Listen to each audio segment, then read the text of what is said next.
So as we move into lessons 9 and 10, lesson 9, who's driving part 1, of course, lesson 2, or lesson 10 is who's driving part 2.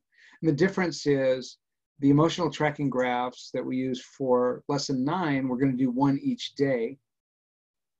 And lesson 10, we're going to use one that gives us an overview for the entire week. Okay.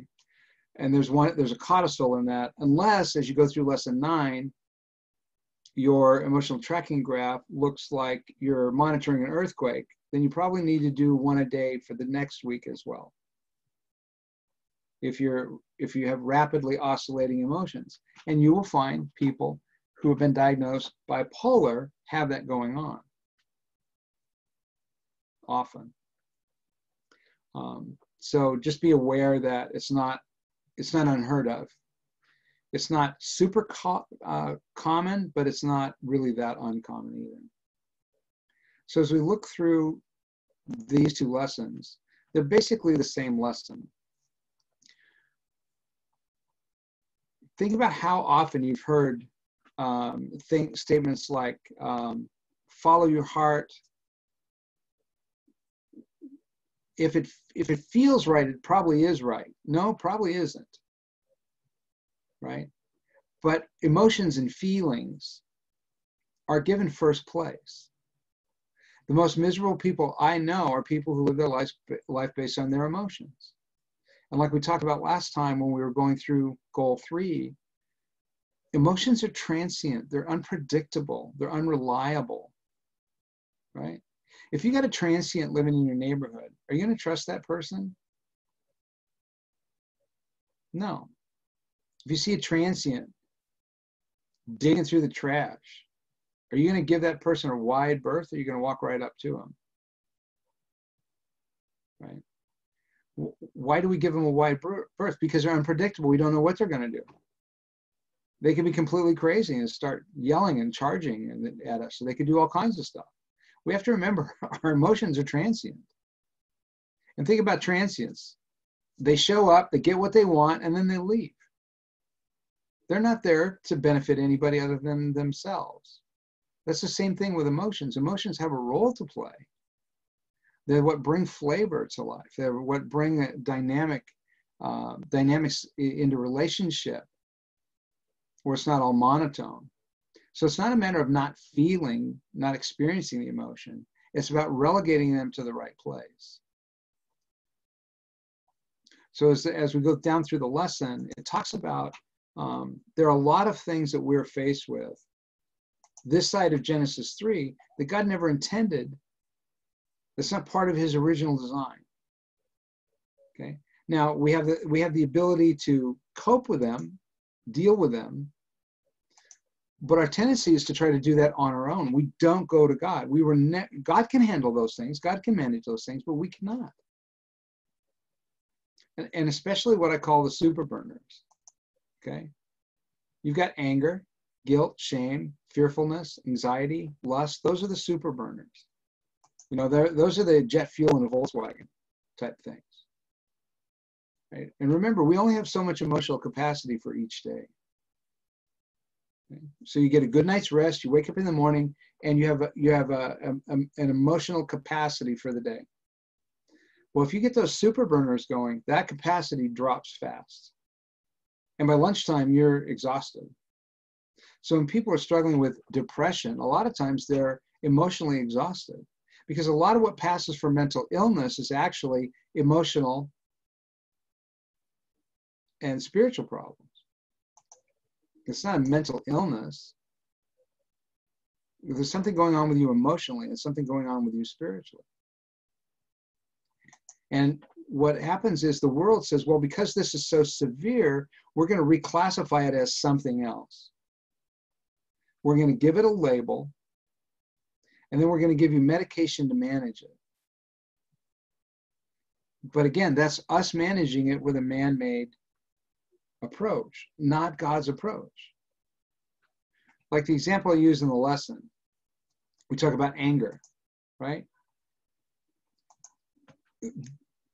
If you have somebody who is domestic abuse or domestic violence, right? A lot of times, or they've been drunk and disorderly and they damage property or something. They have court-mandated anger management classes. Do you know there's no biblical construct for anger management? We're not meant to manage anger. Do you guys remember the scene in the Disney's old animated Jungle Book, where it's toward the end of the movie, and they're around where the vultures are, right? And Shere Khan shows up, and there's fire, you know, lightning strike, and there's fire, and Baloo's got a hold of Shere Khan's tail, and they're spinning around in a circle, right? And they say, well, let go of his tail. He says, let go of his tail. Are you kidding? There's teeth in the other end. That's anger. Okay. We're not meant to manage it. Okay? We're meant to surrender it. And another thing I point out that people are just dumbfounded by, in Ephesians 4:26, it says, do not let the sun go down on the cause of your anger. Okay. That's your anger. This idea, and I can tell you where it came from. But this idea that you're supposed to stay up all night with your spouse and work it out, that's not a biblical idea. You don't let the sun go down on the cause of your anger. You work that out with God.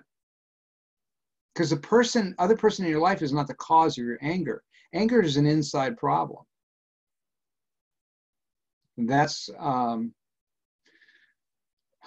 lesson 19, or lesson 18, 19, 20, 21. Lesson 21, anger. A word about anger, or now about anger. So the person is not the cause of your anger. That other person isn't. It's the anger you're dealing with is rooted in fear of pain, or fear of loss. Okay, what happened with them may be the catalyst, but they're not the cause. So do not let the sun go down on the cause of your anger, your personal anger. Okay? So I can't tell you how many marriages have been changed by people getting a hold of that idea.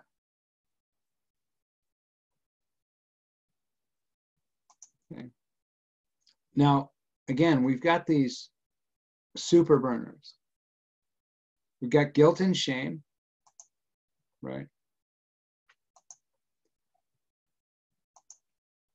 We've got guilt and shame. So what are we supposed to do with guilt and shame?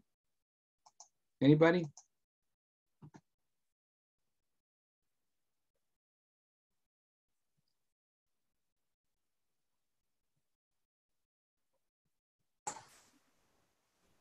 Surrender it? Yeah, what does 1 John 1:9 tell us? If we confess our sin, he's faithful and just to forgive us our sin and to cleanse us of all unrighteousness. We go to God with it. We keep those short accounts with God. Right? So when we're feeling guilt and shame, we go to God with it. Because there's absolutely nothing we can do about it apart from God, apart from the cross. Because the only remedy or redress for the guilt for legitimate sin is the cross. So if we go to God and we have an honest conversation with God and say, I committed this sin and I am guilty, please forgive me and please help me not be that person who acts like that or talks like that or lives like that.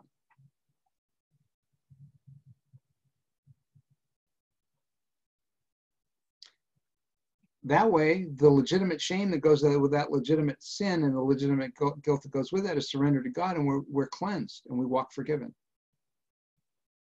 If we've got false guilt and toxic shame that goes with that, and we'll talk about this more in lesson 13, we're trying to get forgiven for something that we're not guilty of, and so we walk around with this heavy burden.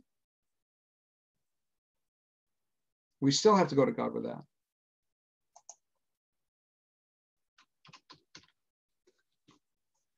Right? We still have to go with that.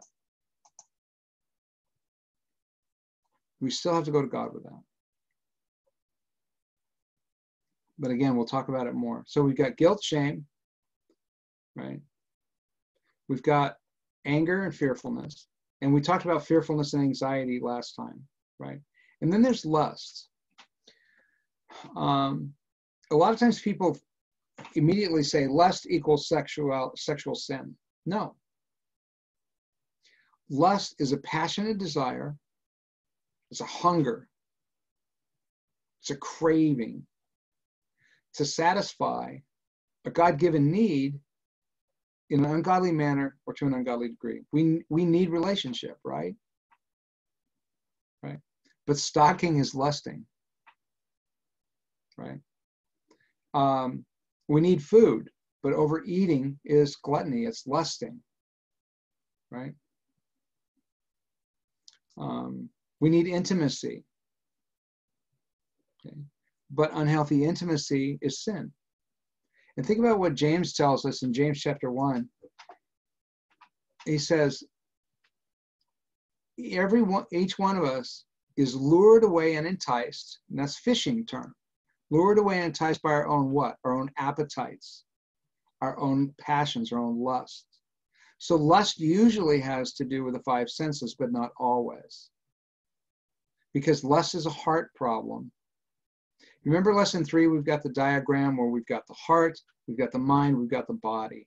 The desires of the heart are the things that we seek to satisfy the desires of our heart in a manner that God has not ordained, or that God has said, this much and no more.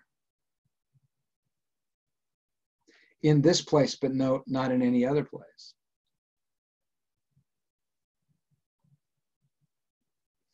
But lust itself is that desire, it's that hunger, it's that passion. And it's greedy. Lust is greedy. And it's never satisfied. Do you guys, any of you remember mag wheels back in the 60s at all? No. They were made out of magnesium. Well, one of the reasons they quit making them was because if there was a car fire, they couldn't put the fire out. Because magnesium will burn until the fuel source is completely exhausted and burned up. They use magnesium flare to cut through the hulls of ships underwater because you can't put it out. Well, that's what happens with lust. It burns and consumes until the source is all burn out. Welcome to the world of emotional burnout. Right.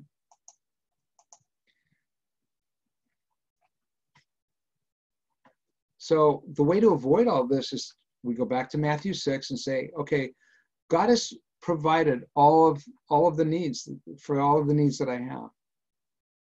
And I can be content with what he has supplied because he knows how much I need or how little I need, how much is sufficient for me.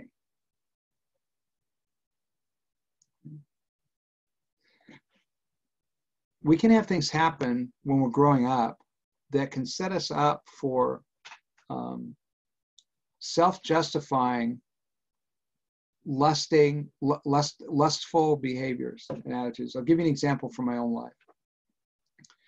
When I grew up, we were extremely poor. My dad was military. He also worked off post, worked a lot of hours, trying to make ends meet.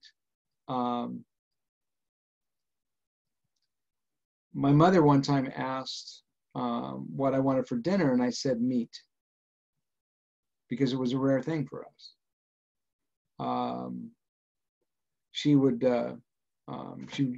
There would be a couple of potatoes, and she would use the powdered milk and mix it with water and make this big pot of potato soup, right? That was the first night. And we'd have the 10 loaves for $1 bread, that would be toasted. But she'd take the potatoes out and she'd wrap them in foil and put them in the fridge. Okay. That was the first night of potato soup. The second night of potato soup, she would cut the potatoes up, and this time you got chunks of potato in your potato soup. So the second night of potato soup was always more filling. Okay. Well, what that did was that set it up for me where I vowed I would not go to bed hungry, because I went to bed hungry a lot. My kids would never go to bed hungry. If they're hungry, we're feeding them, right? Because I was going to make up for the suffering. But I didn't die. It was uncomfortable, sure. It was hard, but I didn't die. But to me, it felt like it. I was being robbed, so to speak.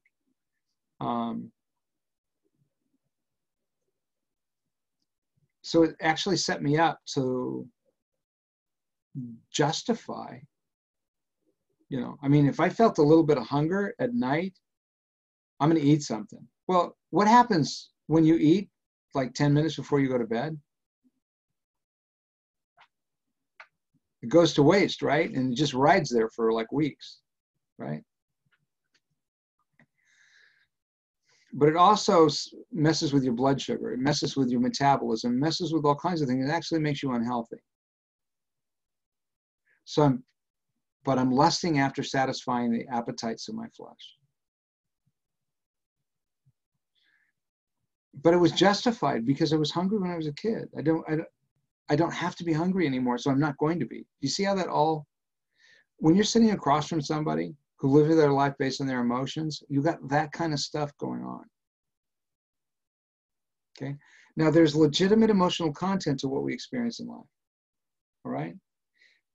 Like Jody was talking about earlier, when someone's life falls apart, okay, that's sad. We grieve over that. There's emotional content to that. We push back against this. It shouldn't be this way. That's all legitimate. Thing is, we can go too far with that. And like she's describing, you get someone who's living their life based on those emotions and not on what's true. What's the truth? Yes, you feel this way about this, but what else is true? What do we know about this? What about we know about God being involved in this?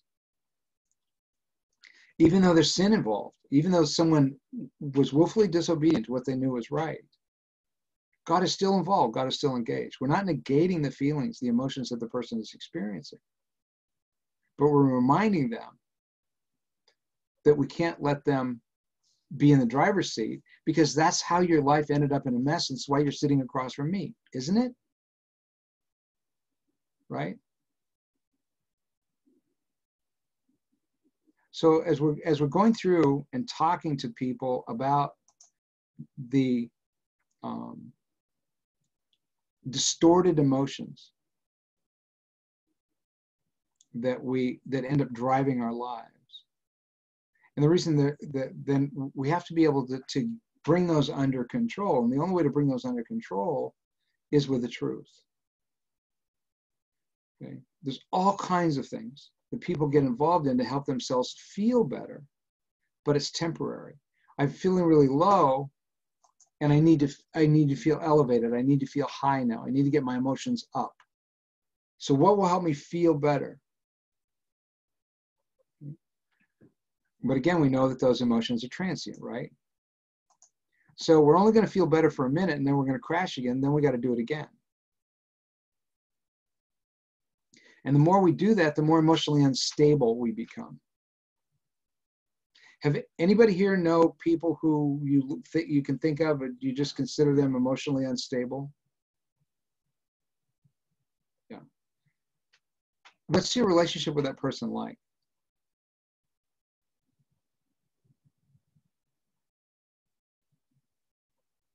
I had a boss who had a pretty bad problem with anger, and I had the office next to him, so I would hear it on occasion, and it definitely had an impact on how I interacted with him. Okay. You didn't know when the explosion might happen, and you didn't want to be there when it did. Okay. So not someone you can feel comfortable with, feel safe with, not someone you can trust, right? Right. Yeah. Someone else, other thoughts about people you consider to be emotionally unstable in your life? Completely draining. They're needy. They'll take as much from you as you will give them. So you have to have big boundaries with your time and how much you'll give. And Jody, you've just identified why it is so important for us to direct them to God. because God's capacity is limitless. One of the things they teach you when they first start teaching you first aid in the military, everybody has their own first aid kit, right? They tell you never use your first aid kit on someone else. You use their first aid kit on them. Why? Because if you get hurt and somebody shows up to help you and you've used your first aid kit to help somebody else, you're done for, because they are not using theirs to help you, right? We don't have the capacity to meet the emotional needs of these people, and we can't even see clearly what they are. Think about when you've been emotionally unstable in your life. I know that's like nobody here, right? But think about when you've been emotionally unstable. I mean, things felt sort of out of sorts, but the people around you think you're like crazy.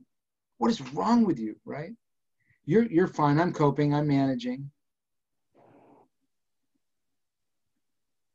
Remember lesson 4, our perspective about us is really not objective at all. But the people around us are they don't feel safe. They don't feel comfortable. They feel in danger.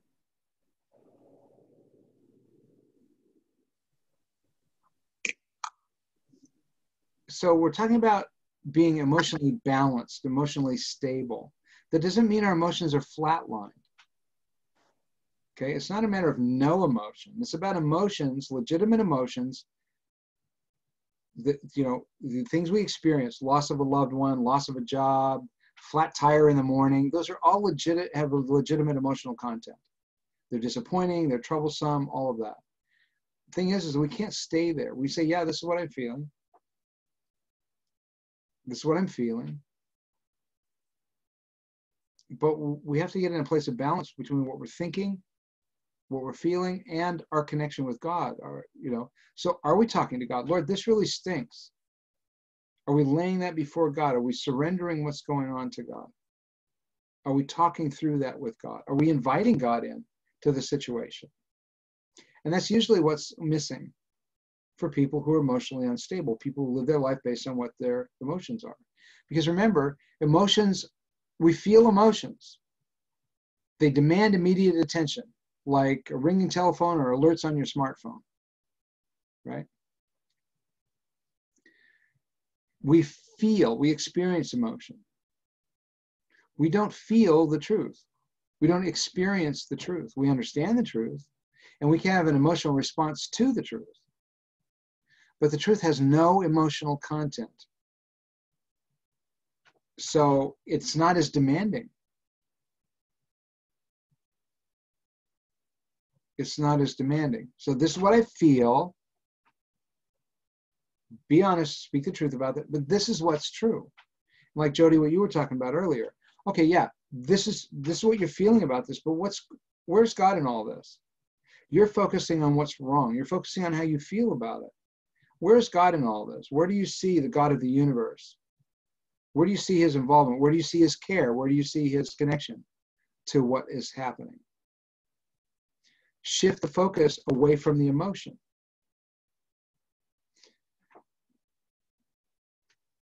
We're not saying don't feel. We're not saying you shouldn't feel that way. We don't use that kind of language at all. Okay? We say, this is what I'm feeling, but. Remember, but is a powerful word.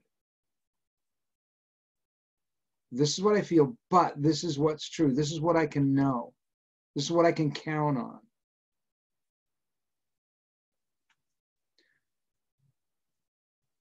I think every one of us can identify with having experienced a range of emotions when something significant has happened in our life, good or bad.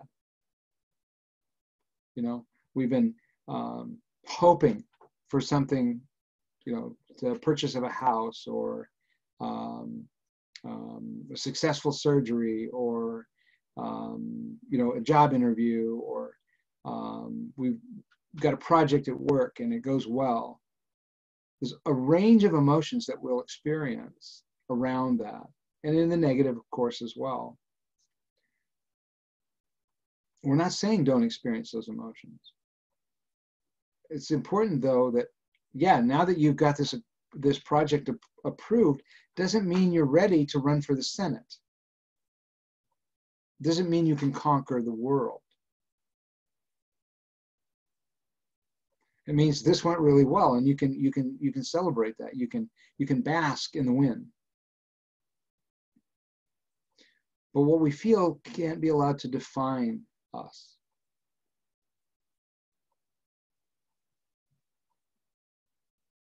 And we can't demand that other people experience the same emotions that we are.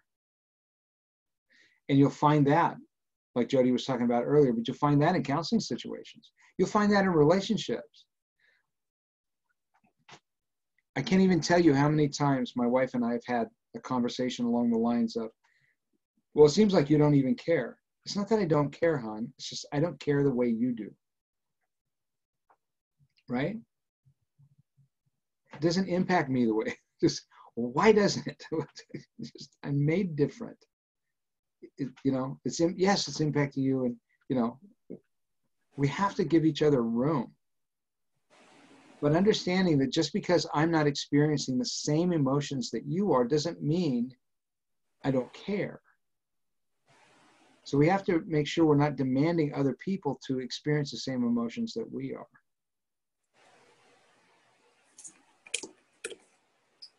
Okay. We've got an anchor point at the bottom of 104. Emotions are real. They simply are not the truth. That is going to be an ongoing theme throughout this whole curriculum. This is what I feel, but this is what's true, right? Emotions get a seat on the bus, just not the driver's seat. We need rationality and reason driving.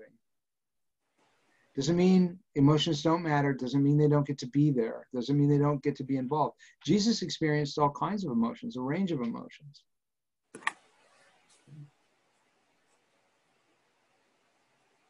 We use emotional language when we talk about God. God was pleased. And it says that the Godhead delighted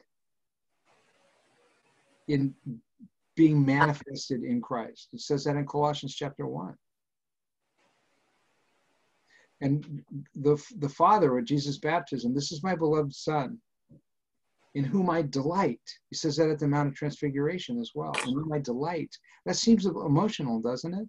Seems like there's emotion in that. But it's not just emotion. It's rooted in something.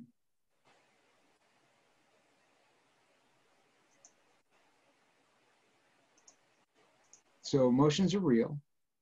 They're just not the truth. And the truth is a thing that we can count on. So we talk about a sound-minded heart. That's when there's a balance, okay?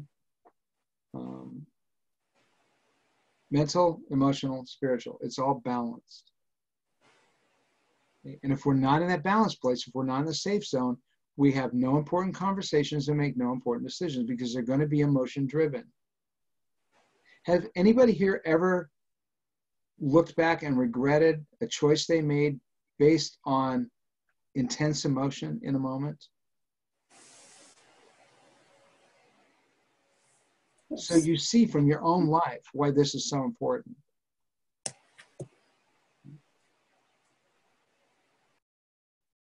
And this is God's economy. And the goal is, when we're sitting down with somebody in a counseling relationship, it's not because life is going really good for them. Their life is troubled. Their relationships are troubled. They're carrying around guilt and shame, maybe false guilt and toxic shame. The relationship with the Lord is fractured, fragmented, or virtually non-existent. Okay? They need help finding a balance point. Their emotions are not it. The emotions are not the balance point. That's why we build toward this off of lessons 6 and 7, continuing to go back to the nature and character of God. in the latter bridge of faith.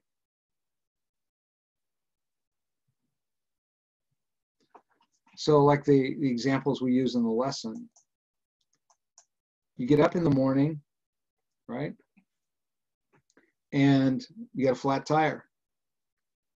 Okay. Well, life sucks. Why does this happen to me? Right? Kind of pessimism, right? But then realize, well, there's enough air in it for me to get down to the gas station down at the corner. I can air it up and at least maybe get to work. Okay. So you feel better, right? But you're still kind of troubled a little bit. But now you're thinking about ways to solve the problem, and you're not just in the emotion, right? Now, if you turn to God and say, Lord, thank you thank you that you've got a solution for this. I'm not in this alone, okay? That's what's usually missing, is having a conversation with God about what's going on, for good or for ill.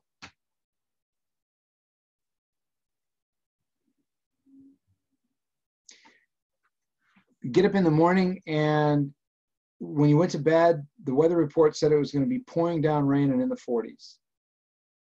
You wake up in the morning and the rain's already passed over and it's already 50 degrees and it's going to be 72 today. You think, hallelujah, yippee, what a great day, right? A great day based on the weather?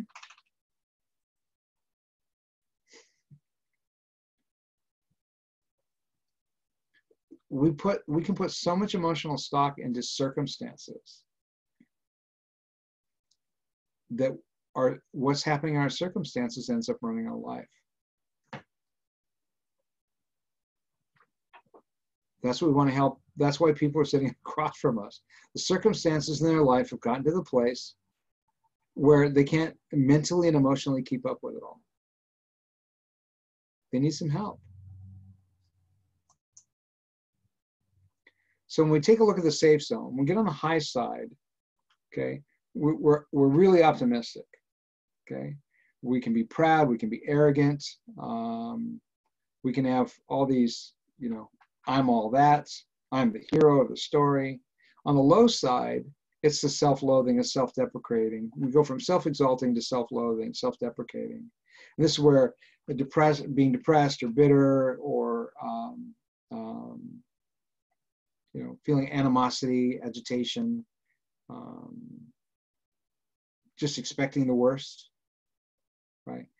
But in the middle, that safe zone, remember, it's not a flat line, it's not rigid. This is where our faith and trust in God, no matter what's going on in our circumstances, is solid and balanced.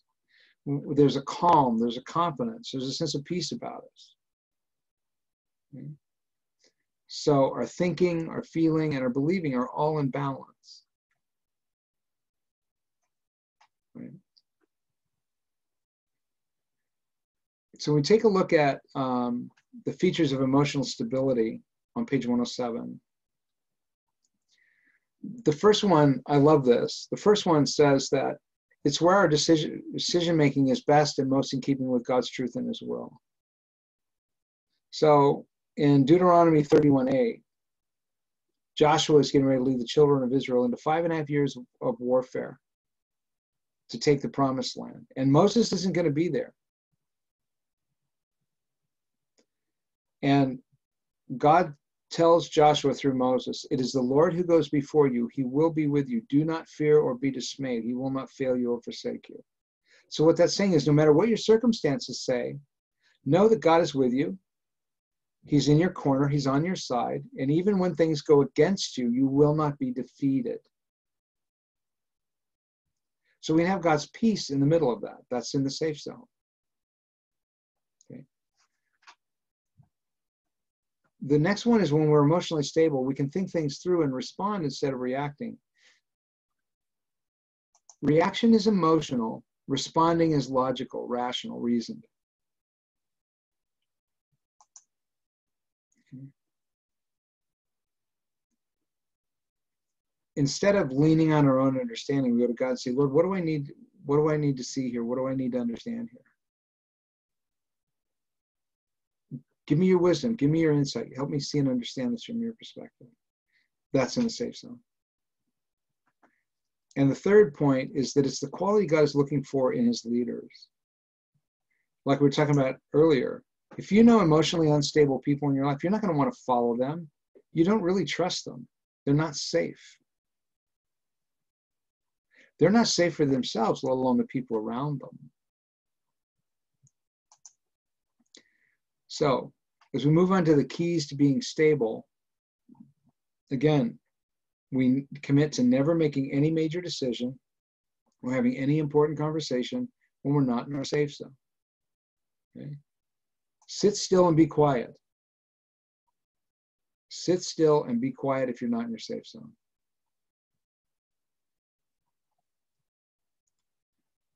It may feel like a 911 emergency, but it probably isn't. It just feels intensely demanding in the moment. It feels like a crisis.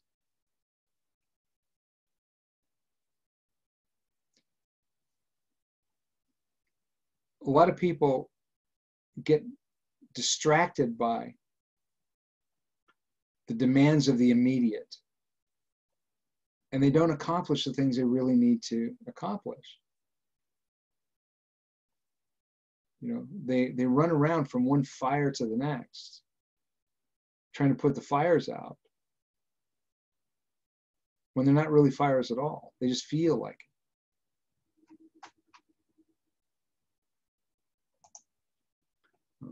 And second is desire and pursue God's peace that comes from having a sound mind instead of the selfish and artificial offerings of the world's solutions. So one of the best ways to figure out what the key values of our life are is to write down a list of the 5 things. Nothing is more important to me than this. Okay? List the top 3 to 5 things, and that tells you what your values are. And then the question is, are these values in keeping with God's values? And if not, I need to surrender these and ask God to help me put his value on these things. If it is in keeping with God's values, then I know that I can trust him to walk with me through it and to care for it more than I do.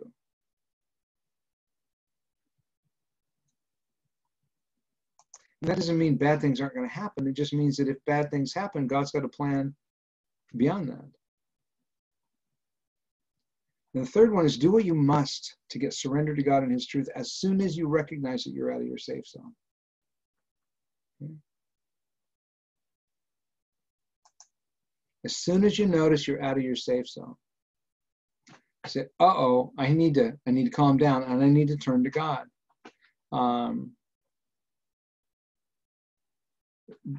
I've watched our granddaughter the last few months start doing that on her own. You'll ask her something or something will happen and say, I need to be by myself. And she'll turn and she'll put her finger next to her head and say, I have to think about this. And she will, like Winnie the Pooh, think. She does, she withdraws and she starts to think about stuff, right? Nobody taught her that. She just picked that up and figured that out, right? We need to do that more. What do I need to see? What's really going on? Invite God into that process. And when our emotions are running really high or really low, the number one tool we have is saturating on Scripture. That gives us God's mind and that gives us God's heart. Helps get us in line with what God's thoughts and what his heart are.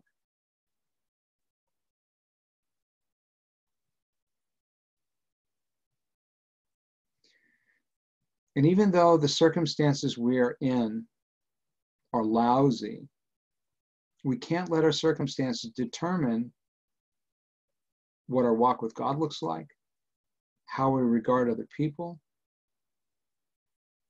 what our heart is toward God and the things of God. Because the circumstances we're in right now are not the circumstances we were in. And they're not the circumstances we're going to be in. They're temporary, they're transient. So living our life based on how our circumstances are, the circumstances we're facing, as if that defines our life, is a super narrow, limiting focus. And it's not balanced. It's not based in reality or truth. It's partly true, but it's not the whole truth. This is the circumstances you're in. This is not your life. And the circumstances are temporary. And even if the circumstances you're in last for the rest of your life, like a Nazi death camp, right? That's a blip on the line of your existence. It's still temporary. So getting our focus onto God and what He's up to, what He's about. So we can say, this scares me, but I'm not gonna let it overwhelm me. I'm gonna focus on God getting me through this. And think about David, okay? Psalm 23. Even though I walk through the valley of the shadow of death, I am not going to fear anything. Why? Because you are with me. He's talking to God. He says, you are with me. Where's his focus? His focus is on God and God's being in God's presence, God being right there with him. Because we have to remember, we're yoked together with Christ. Once we surrender our heart and life to Christ, we're yoked together with him. We're not in this alone anymore. But a lot of times we forget that.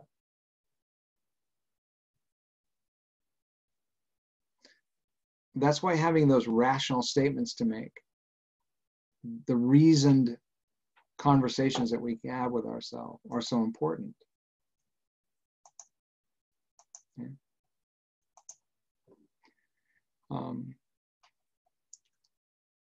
So let's take a look at the daily emotions tracking graph. Okay, let's look at the sample on 110, right? So you can see the sample we have. Person woke up rested, so they're in their safe zone, right? Have a tendency to run behind. They got ready for work on time. They're feeling really, really good. This is going to be a great day, right? Go outside, and the car wouldn't start. Now I'm going to be late. See how circumstances are creating an emotional reaction, and that's determining their life for them, right?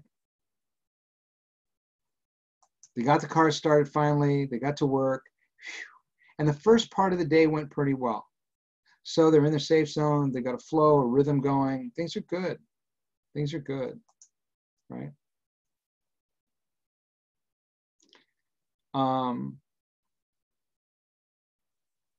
Been working on a project for your boss for 2 years. You're just getting ready to go to lunch, and the boss comes in and says, yeah, you know that project, we decided not to go with it after all. We're going to go another way. At that moment, you're going to discover how much of you was invested in that and how much of your sense of worth and value was tied into not just accomplishing that project, but having it approved of and having it adopted. And it's devastating now. Now I'm down the bottom, I'm down in the doldrums, right? And I stop to get gas and get a lottery ticket, a scratch ticket, and I scratch it and I win $1,000. Woohoo! Life is great.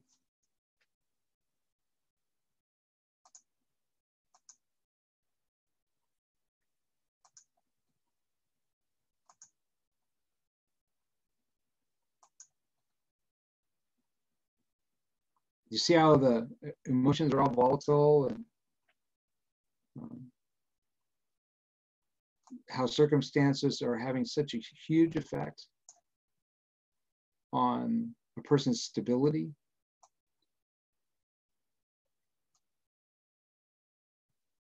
And then we've got the tragic accident of losing the ticket.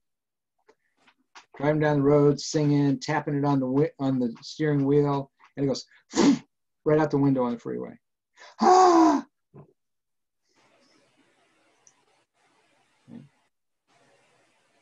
You go home, You look around the house and you say, you know what? I'm okay. It's okay. $1,000 would have been nice, but so you find a balance point. But look at the emotional upheaval, ups and downs throughout the whole day, right? And people live like that. People live like that. Right? And the thing is that this is only Monday, right? What's Tuesday going to look like? So that's what we want them to do. We want them to really connect with the emotions that get triggered and what they get triggered by. Paul, what you're describing actually is the launching point for lesson 11. Okay. You have these feelings and this thinking and these words, and that's lesson 11. So we're going to get there. But one thing you're going to find, and Kelly can attest to this, one of the things that you're going to find is before you get to lessons 9 and 10, people are already starting to pay attention to what's going on with them emotionally. They're already starting to keep track. They're starting to notice how their circumstances are influencing them in their relationship with God and their relationship with others based on their emotions. So what we found with this material is by the time we get to a tool like the emotional tracking graph, they're already doing some of that work. Now we're just going to provide them a tool where they can be more intentional and they can kind of systematize the work they've been doing.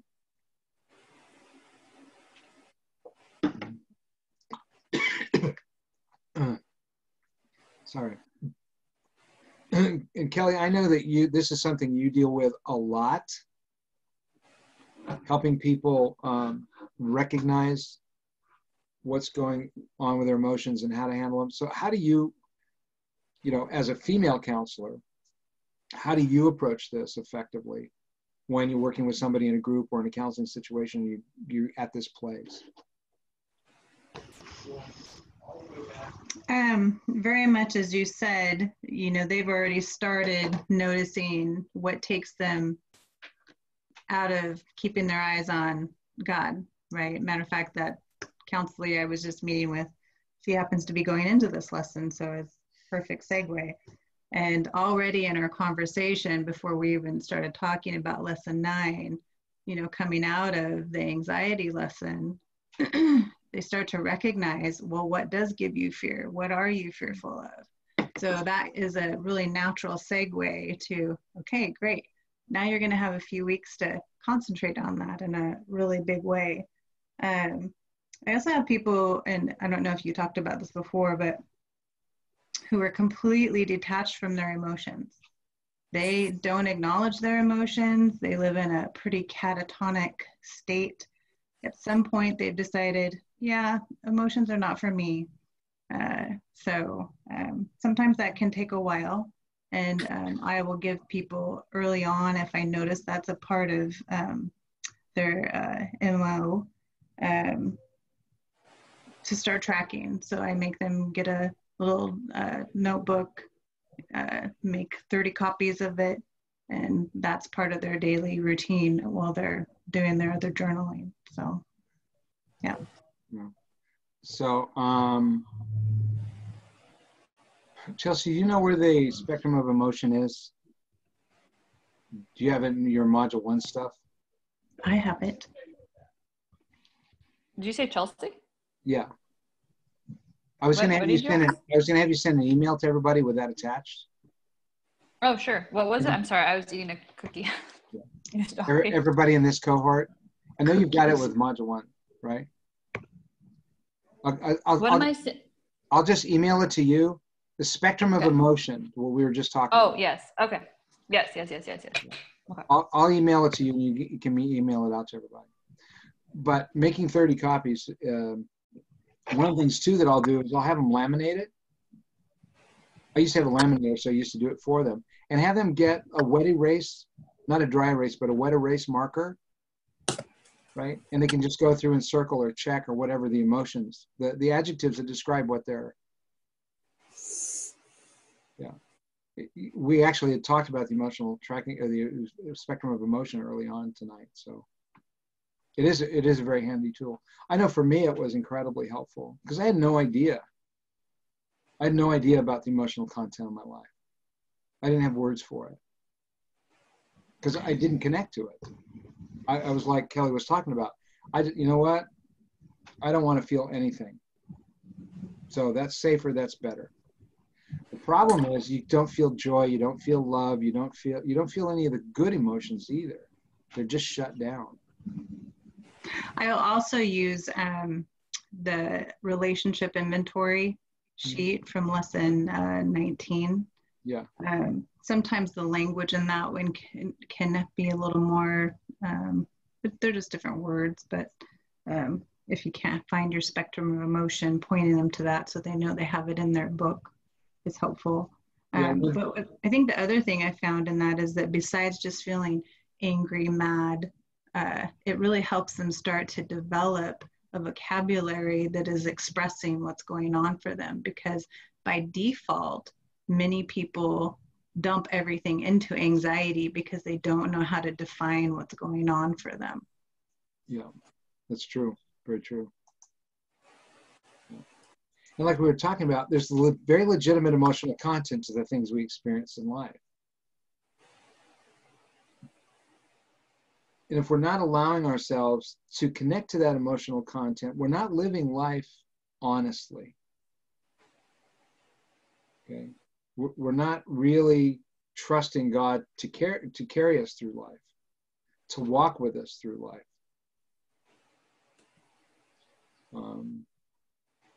You know, like we talked about, Jesus experienced a whole spectrum of emotion. Experiencing those emotions is legitimate and good. And here's another thing we have to remember, and we talk about this in our Counseling Survivors of Abuse module, that a person may have been in emotionally traumatic situations when they were growing up, and they learned to emotionally disconnect. That doesn't change the fact that that emotional content was there.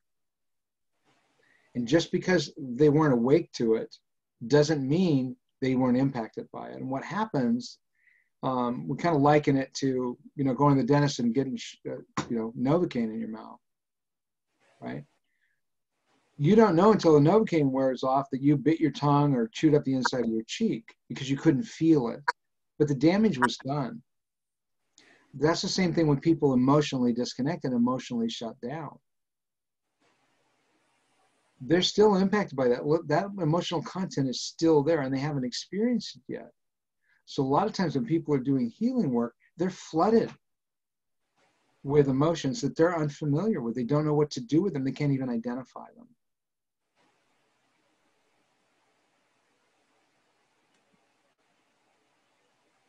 I've been through that. I know Kelly's been through that. You know, it's just, Allison's been through that. You know, just, what is this? We don't have a name for this. It just feels really intense. Good. All right, well, let's take a break. We'll come back and we'll talk about the study sheets and we'll talk about the saturation verses. Okay. I wrote that I'm tempted.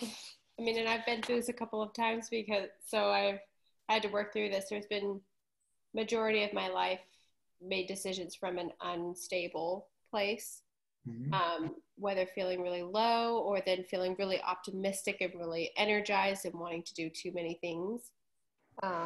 So I'm still tempted to make decisions in those moments because in a way, I feel more aware of them when I'm feeling that way. Okay. But I'm learning to recognize that that's not a good time and not make decisions then. Okay, good. Appreciate that. Someone else respond to that one? Years ago, when you were exhausted, when you were super tired, and me thinking back then, okay, this is when it's not good to make a major decision, and this, you know, that kind of fits with this in some ways. You're just drained. you don't have mental clarity, and there's emotions attached to that, you know, that physical state. And so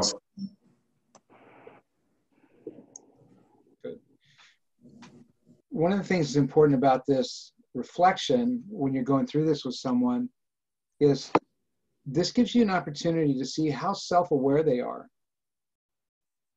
of some of the problems that they've created for themselves in when and how they've handled important choices.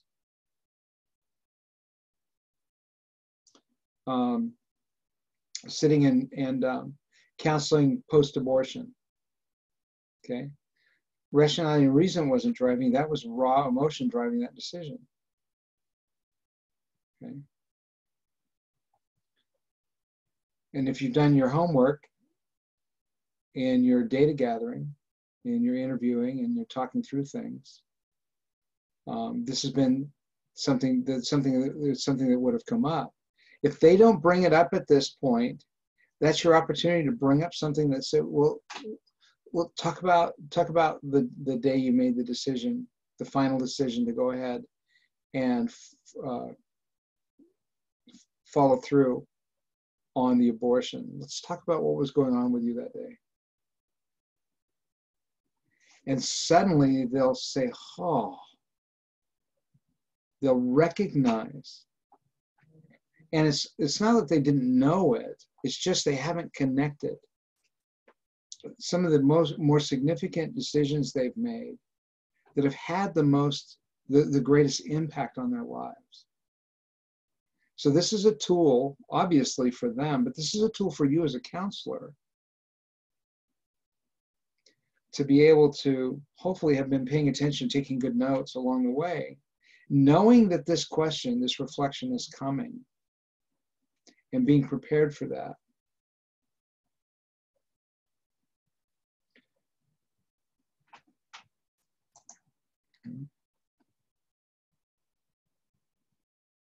What's interesting is day 2 reflection. Can you remember making a wise decision while you were excessively emotionally high or while you were emotionally depressed? Can you remember making an unwise decision under either of these conditions? A lot of times they'll say, the only time I made a wise decision when I was not in my safe zone was the day I decided to come here. I was a mess, right? But many times they'll say, I can remember making all of my unwise decisions when I was either too high or too low. But then you'll have a person that says, I've never made a wise decision in my life. Really? So, it might seem kind of silly, but do you think it was wise or unwise for you to start coming here and meeting with me?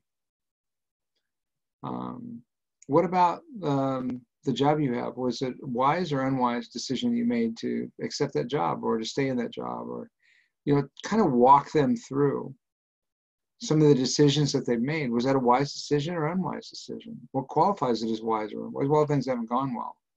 Okay, so what are your alternatives? And help them recognize that just because circumstances aren't ideal doesn't mean that they made an unwise decision. It helps you understand their value system.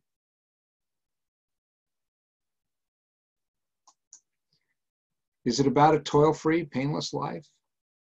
No difficulty?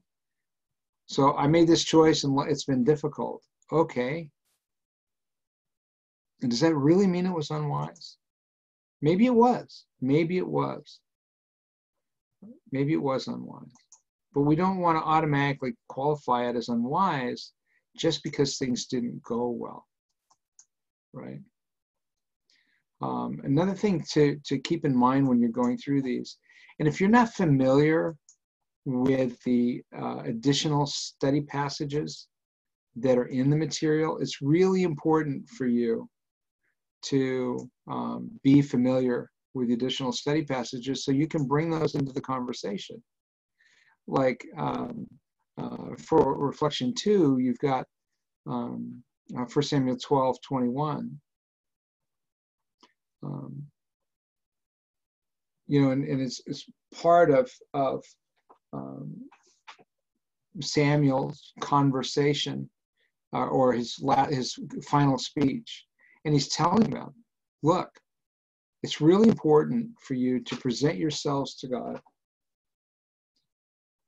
and recognize how he's blessed you. Continue to call on the Lord. And in verse 20 he says, don't be afraid. You've committed all this evil, but don't turn away from following the Lord. Instead, worship him. Even though you've blown it, continue to worship. And then in verse 21, he says, don't turn away to follow worthless things, because they can't profit you and they cannot deliver you. They are worthless. And then there's a promise in verse 21, the Lord will not abandon his people. And that's, no matter what you're feeling, no matter what your circumstances, you've got to keep your focus on the Lord. That's why that's the additional study passage.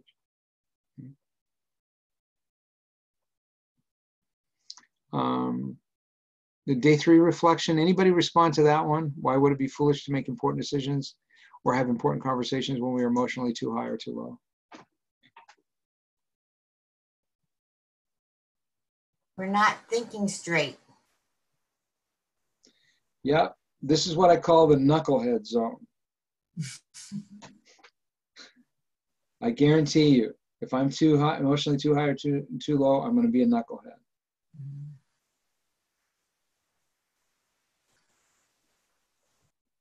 Right. Yeah. But you want to, again, this, if you're using this in a one-on-one counseling tool, you have a whole lot of conversation you can have with a person about the things that they, you know, the trajectory of their life. If you're in a group and you don't have that kind of freedom, you don't have the time you're talking to more than one person in a 2-hour period. Day 5 reflection. Considering what you know about the nature of God so far, why would stable emotions and a sound mind be important for having a close relationship with him? This is really interesting, the kind of responses you'll get to this. Some people are going to give you the pat Sunday school answer, right? They're going to say something about, you know, like they learned in lesson 8, well, God's only really involved in what's true. Okay.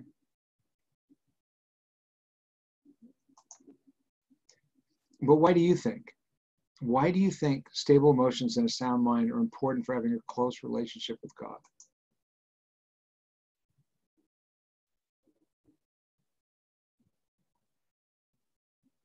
What's the focus in all of that? The focus is the truth. If you saturate my word, you will know the truth. The truth will set you free, right? Jesus said, I am the way, I am the truth. He's the truth personified. Something we continue to revisit all the way through this curriculum is how important the truth is, that the truth matters more than anything. And when we're focused on the truth, and we're being honest and truthful with God about what we're thinking and feeling about those things, that is intimacy. Think about the person that's you're closest to.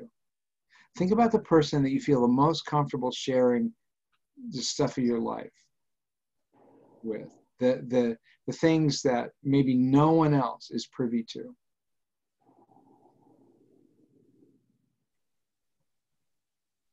There's an intimacy there. There's a vulnerability there.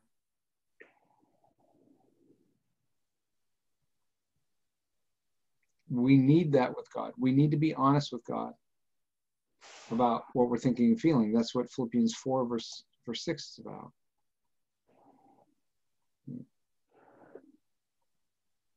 And day 6, share your thoughts on why a safe zone life would be a benefit in improving your relationships with the people in your life. Now you want to see, okay, take a look at the relationships in your life and take a look at what impact you think focusing on the safe zone kind of life. If you're out of your safe zone, you sit still, you be quiet, and you saturate on the scripture, and you and God get you back into that safe zone. What impact do you think that's going to have on the relationships in your life? That's what you want them to try to connect with. You want them to see how this is going to be a personal, see the personal application of it and the personal benefit to them and the people in their life. The mom who says, my kids won't be looking at me under their eyebrows all the time, wondering what's next.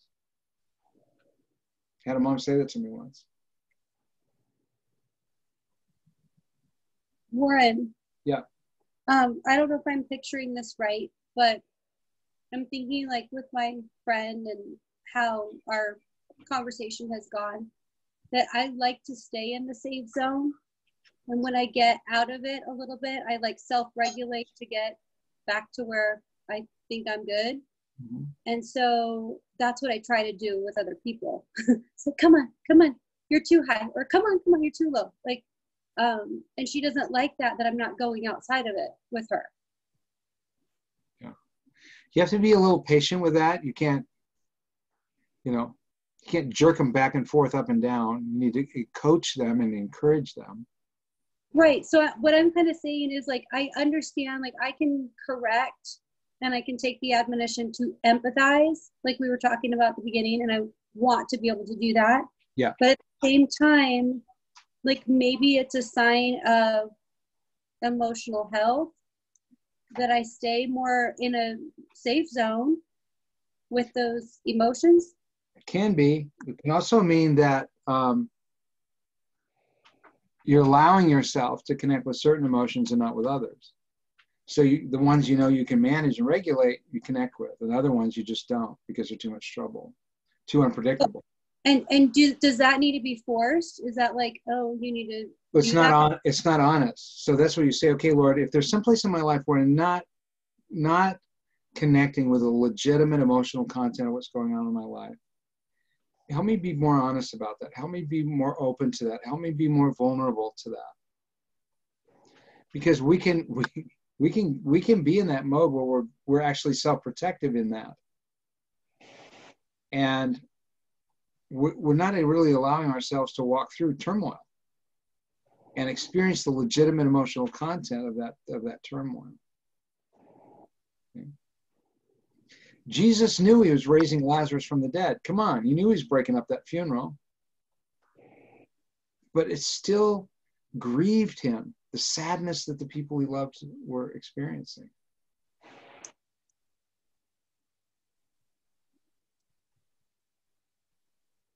Think about Jesus in the Garden of Gethsemane.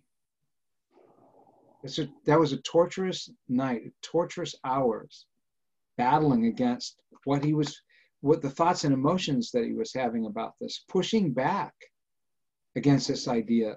Great idea, God. Yeah, we're going to pour out all your wrath onto one person. That's not a good plan. I don't think that's a great plan. I really hope you've got another plan. I mean, this might be too much information, but that doesn't seem safe to me. Like, I don't like that idea of going out of the safe zone and tackling those things that I know will mess me up and put me sideways. But that's about you being in control and not allowing God to control. So why do you want me to be a mess? No, well, life is messy though. We have to remember legitimate life is messy. We live this side of Genesis 3 and this side of the day of the restoration. We live in the mess in the middle, the chaos. That's very real. We're supposed to be impacted by this stuff. It's like, okay, this hurts. This is scary. This is upsetting. Yes. Okay. So it's more beautiful and it's more of an abundant life to embrace all of it. Yeah, you get out of the pastels and you get into the vibrant colors.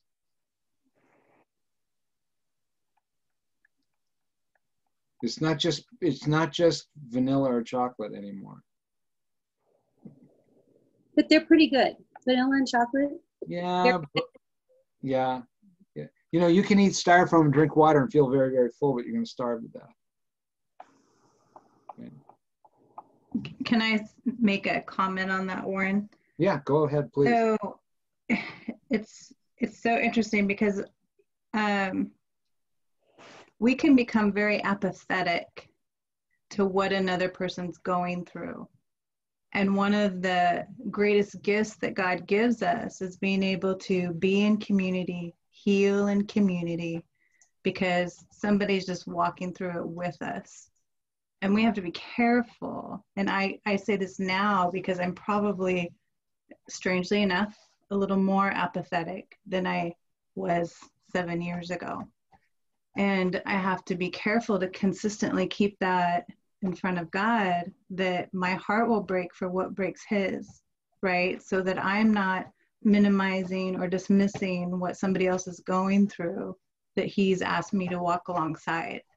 And this is a really powerful place that really shows up, because if we put our own comfort on somebody else's journey, then we can actually impede the healing that God really wants for them. So I think there's a place of taking that in prayer to God and going, gosh, you know, I don't even know what to do with this, God, and I'm super uncomfortable. And get out of maybe even a fixing it so I feel better about it. It's a really careful, I would say, place to be, you know, with whomever we're walking alongside. And it will be a place of constant tension, I think. I think that's good. I think that's good. We do need to be willing to embrace the messy, because life is messy. Life is not tidy. It's not going to be, we've been told it's not going to be tidy. And what about when Jesus says, you can count on great agonizing trials in this life. You count on it. But rejoice. I've overcome the world, right? And Kelly's right, though. In order to really empathize with other people, we've got to be able to let our guard down a little bit. Okay. I want to talk a little bit about the saturation verse. It's my rendering of Romans 8:6. I love things like this because it shows us that God makes the choices simple. And he also gives us a diagnostic tool. The mind saturated with the things of the flesh results in condemnation and death. The mind saturated with the things of the spirit results in life and peace. So what are you producing in your life right now? Are you producing life and peace? That means your heart and your mind are focused on the right things. If you've got condemnation and death going on, your mind and heart are focused and saturated with the wrong things. It's a beautiful diagnostic tool. None of my relationships are healthy. Okay, so what are you saturating your mind and your heart with? Probably not the things of God. So it doesn't even change the circumstances. It changes what you do with the circumstances. Okay. So let's move on to the study sheet for lesson 10 on 123. The saturation verse there is my rendering of Isaiah 26:3. You'll keep in perfect peace and safety those who maintain their faith because they trust in you. And that is the key to a safe zone life. Not trusting in themselves, but trusting in the Lord, trusting in God. That even though these circumstances are horrible, even though this hurts, even though this is heart-wrenching, or even though life is going so much better than I ever would have thought it would have gone, keeping their focus and trust in God no matter what the circumstances. Okay? And then day one reflection. Again, this is another one for them to really be self-aware. What, if any, common thread have you found running through the things that drive you out of your safe zone, either up or down, and what are your thoughts on that? This is setting them up to be able to do the main exercise in lesson 11, and that's the self-destructive bondage cycle. We want to see, are they cognizant of their own patterns?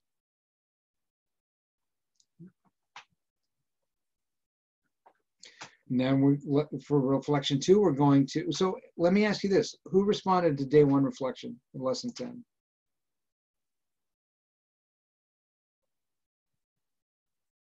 Nobody?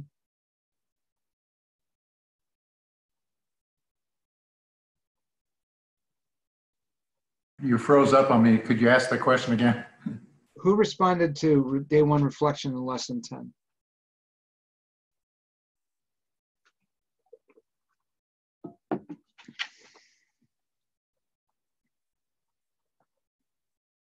No one? This is a really good question. One of my favorites. I did lesson 9. Okay, all right. So day 2 reflection. What passages of scripture did you find both last lesson and this that helps you get back into your safe zone, that place you where you are mentally, emotionally, and spiritually balanced? What are we doing with this reflection?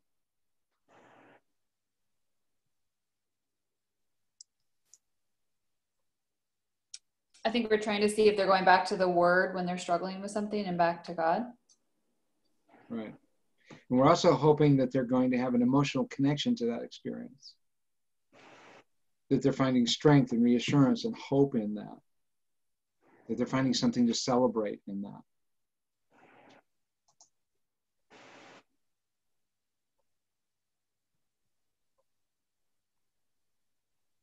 Day 4 reflection. What are some of the things you struggle with the most and that drive you most easily out of your safe zone? Again, this is a setup for lesson 11.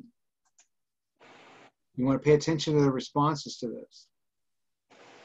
this one and reflection 1.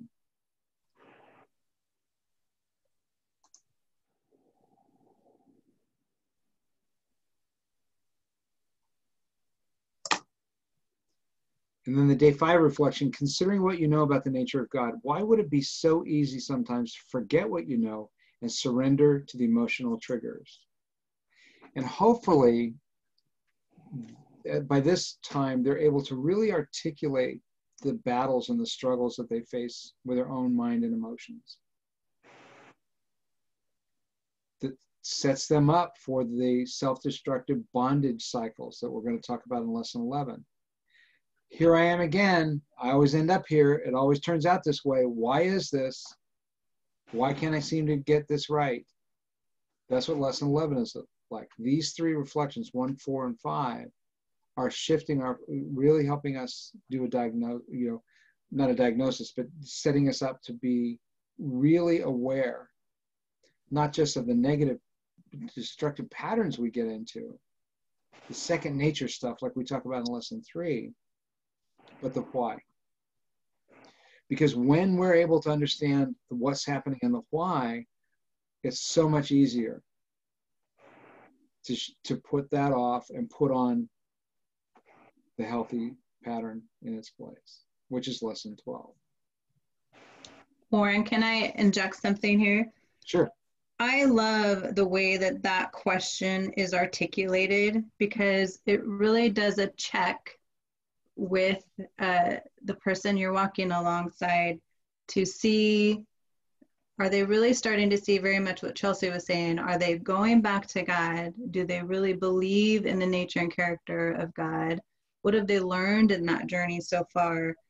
And that phrasing in the middle, what you know, right? So rooting in the truth, right? So it's a really well done question that really causes them to, if you know this, what causes you to move away from that? If that's what you know, we know about the nature and character.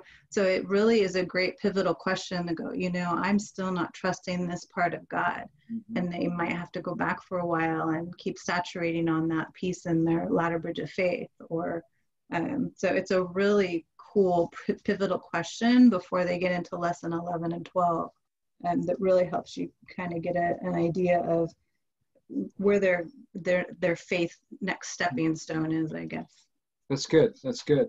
Which is a natural springboard now to reflect day 6 reflections. Share about the benefits you hope to find as a result of mastering living in the safe zone as much as possible. And one of the things you'll notice is that each study sheet we try to end day 6 reflection. We try to end with something that's kind of hopeful, kind of looking for what's next. Building up, building on. Okay, so what hope are you finding in this? And sometimes they'll say something as simple, a lot of times, I feel like I'm finally getting my life under control. I feel like the craziness isn't in charge anymore.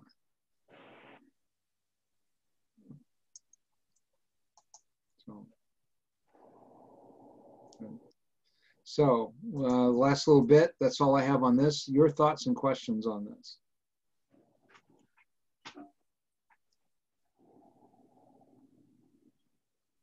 So Warren, a question that's come to my mind is, we're talking a lot about feelings and emotions and how they are, they're not truth, but they're valid and we should be experiencing them. But when someone's been emotionally abused, what's the definition of that, or at this point, just to get some perspective? We tell them that the sadness they feel, that the anger they feel, the disappointment they feel, the shame, toxic shame they carry with them, those are all normal outcomes. The lies that they've taken on as true, this is why we start with a worthy lesson. Okay. Helping them recognize that the emotions that have been driving their life have been based on lies that they took up as a result of the abuse they experienced. And hopefully by this point, they're really starting to recognize those lies and recognize that they have very powerful truths that serve as the one legitimate antidote to all of that. Now, you're going to have people who are abuse survivors who will get just so far through this curriculum and will need to move into mending the soul, okay? Just be aware of that. Don't expect someone to get all the way through this. And probably 50%, no, it's more than that. Probably 80% of the people that I start Unbound with, we are going to get to mending the soul at some point. If we keep working together. Yeah.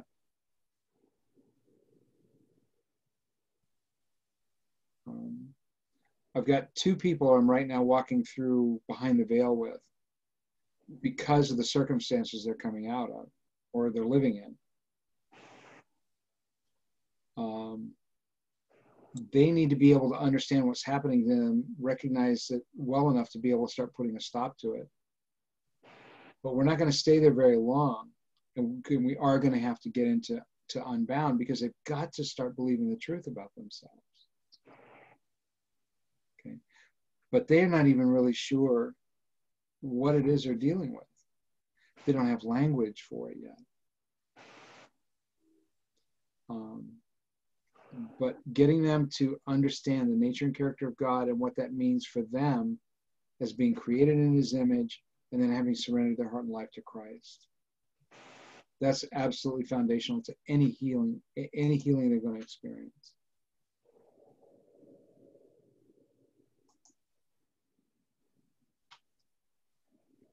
But that's module 9.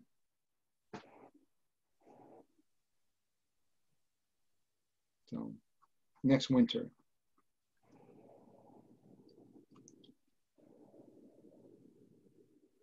Other thoughts, questions on these 2 lessons?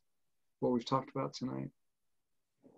So I don't know if it's typical, Warren, but I found that when I was monitoring my emotions, that it actually had the impact of connecting me closer to the truth. I think I was probably in the safe zone a little bit more when I was hyper attentive to that than I was when my emotions were just kind of driving it and I was ending up in a high or a low. So I don't know if that's a tool that can be used or, long term, or if it's just a temporary thing that you run people through. Absolutely. And you know what's really amazing? When you have couples who've gone through this, they can say, you know what, I think we're not in our safe zone right now, so I think we need to table this for now. You got language to use and you all both know what it means. But you're right. We're intentionally paying attention to what's going on with us emotionally. Okay? So yeah, hopefully is going to be more of a check. We are going to say, oh, I know what this is and I know where this is coming from. Yeah. Yeah. Yeah, we all tend to, we know not to act out at work like we might act out at home emotionally. So we have that capability to be self-restrained. And this was like having a video camera on you. How are you doing right now? Well, I'm going to do better because I'm aware of it. And it was just a positive thing that I noted. And we do become more attentive to what's going on with us mentally and emotionally after these 2 lessons. Because now it's part of our construct.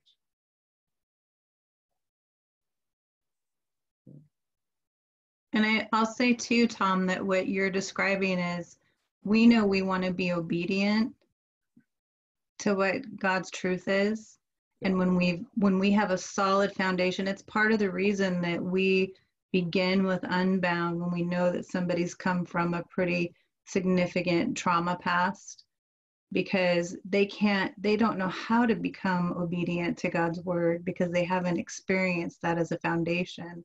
So those of us that have that as a foundation, we recognize it pretty quickly when we're forced to look at it through a microscope, if you will, right? Oh man, I'm out of God's trajectory on this. This isn't his best for me. We know it, right? We've learned, we've got that discernment and that wisdom built in. So it doesn't take much to turn us back.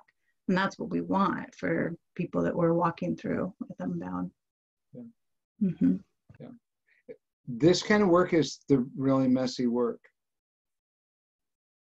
So you just wear a rubber suit. Yeah. It is. And you'll be surprised at how often somebody will share something as they're going through this, and you think, oh man, me too. Yeah. The counselor gets counseled a lot in going through this. I mean, I wrote this stuff for crying out loud, and I have conversations with people like, I need to write that down. That was pretty pointed, Yeah. I'm surprised at how much I can continue to grow going through this stuff. Because again, we're capturing God's truth, God's word, God's truth. We're learning how to understand it, how to apply it. Well, life isn't static. Life isn't rigid and isn't in freeze frame. So because life is fluid, relationships are fluid, we go through change. We're not the same version of ourselves that we were 3 years ago. We have to continue to revisit these truths and allow them to continue to modify us and adjust us and be transforming for us.